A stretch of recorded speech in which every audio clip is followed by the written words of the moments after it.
The future of Daniel Ricciardo. Daniel Ricciardo misses the competitive driving. Even though the Australian has stated previously that he is okay with being the Red Bull test driver, he keeps dropping hints about his potential return to the grid. Recently, at his home Australian GP, he returned to the paddock for the first time since 2022 and doesn't hide the fact that he'd like to race again sometime in the near or far future. But what are his choices? Which teams would be more than happy to bring him back?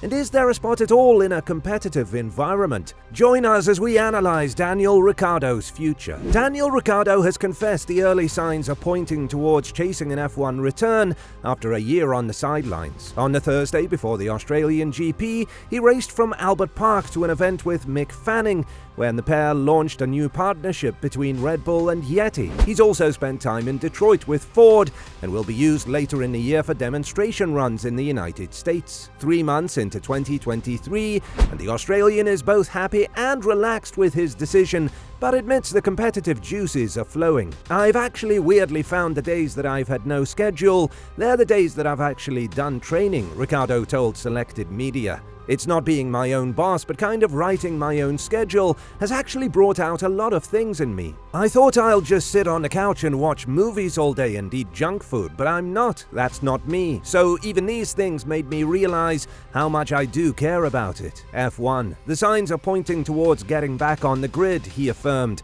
"I feel like that's currently where I'm tracking, at least in my head, and just a little few other habits that I'm having or doing is pointed towards that." Well, it's safe to say he won't be going back to McLaren, as the team ended the 33-year-old's contract with a year left on a 3-season deal, so it's unlikely he'll be back. Even though F1 and other teams were interested, Ricciardo chose to take a year off to see if the fire that was put out at McLaren could be rekindled. Judging by these statements, it seems that the fire is still there, so let's take a look at which options are available for the popular Australian. One of them is a very interesting one, and maybe the favorite. Max Verstappen is the current champion, and he has a deal that runs through 2028, while Sergio Perez has a deal that runs through next season. Team principal Christian Horner recently said that Ricciardo wasn't a choice because both of his drivers have already a firm spot in the team. But if McLaren can get out of a contract early, why can't Red Bull? Of course, this would take a serious downturn in form from Perez, or a major disagreement with the team, Verstappen, or both, for Ricciardo to suddenly come into consideration. It's not impossible, but it's a long shot, and the same is true at Mercedes. George Russell has been with the team since the beginning of last year, and his contract presumably includes next year. If not, it was likely a 2+1 option, and Mercedes is highly unlikely to terminate it after this season.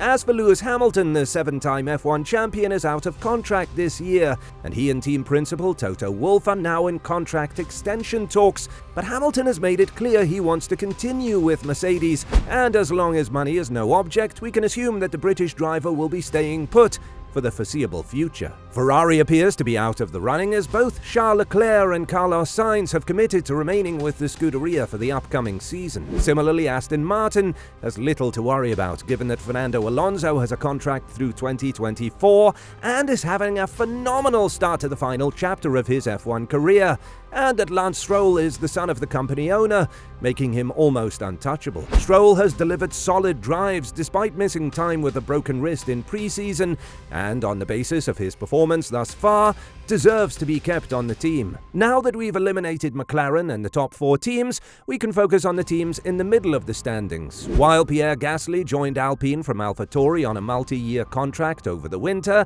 Esteban Ocon also has a contract through the end of next year. After Ricciardo was released from McLaren, Alpine team principal Otmar Szafnauer reportedly spoke with him before ultimately deciding to pursue Gasly. Although weirder things have happened, he is unlikely to rejoin the Enston-based squad he worked for during the 2 years it was known as Renault. However, Haas should not be written off so quickly. The team was rumored to be interested in signing Ricciardo at the close of last season, and now that we know that Gunther Steiner at least inquired about the terms being offered. Asked whether negotiations could kick off again with Ricciardo for 2024, should the Australian come looking for an F1 comeback next year, Steiner indicated he'd be willing to have a chat. "It's a little bit early to speak about a driver change already for next year," he said, "so let's see how we are doing with these drivers, Kevin Magnussen and Nico Hülkenberg.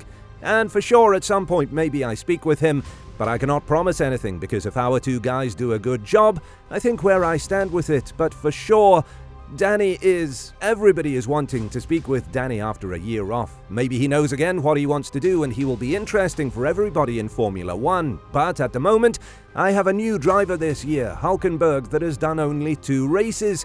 So I need to give him a little bit of a chance. It is unclear whether Ricciardo is now available at a discounted rate after a year out, but a seat will certainly become available at the conclusion of the year, and Steiner has not ruled out negotiations. Magnussen is on a multi-year contract after returning at the start of last season, believed to be a 2+1 with the option for next season. The details surrounding new teammate Nico Hülkenberg's agreement have never come to light, but Steiner recently stated he is certainly giving the pairing every option to prove themselves. Alfa Romeo is a very interesting option because of the impending name change at the conclusion of the year caused by Audi's acquisition of the Sauber team beginning in 2026. Another driver with a multi-year deal is Valtteri Bottas, and according to what we hear at Speed Cafe, that deal includes 2019. For example, if Audi is interested in funding a high earner like Ricciardo in preparation for its debut in 3 years' time, this could be one route open for Ricciardo,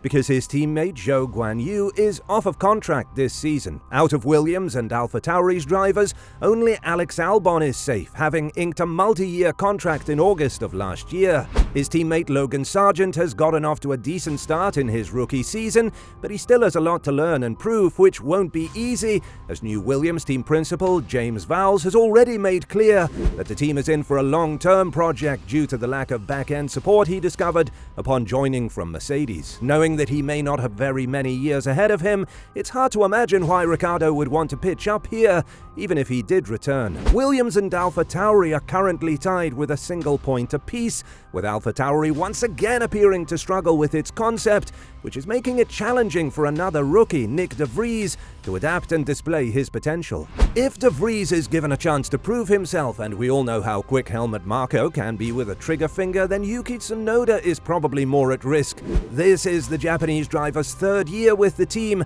and although showing steady growth, he has yet to convince anyone that he belongs in the Red Bull stable. By signing up with AlphaTauri, Daniel Ricciardo would be able to stay in a family and yet have a shot at returning to Red Bull in 2025 if the company decided not to renew Sergio Perez's contract. That might be enough of an incentive for him to come back and fight another year with the Faenza squad. Reviewing the situation thus far, it appears that Haas, Sauber and AlphaTauri are the 3 teams with the best chances of having Ricciardo back on the grid in 2024. Those are less appealing or longer-term projects, which Ricciardo opted against in favor at the end of last year. It therefore begs the question, even if he decides to pursue a return, where would he go? What are your thoughts? Where do you think Ricciardo would go? Could it be a team that fights for the title, or a back-of-the-grid team which struggles for points each race? Would he even return to the grid at all? All questions are open for discussion. Let us know in the comments below, and thank you for watching.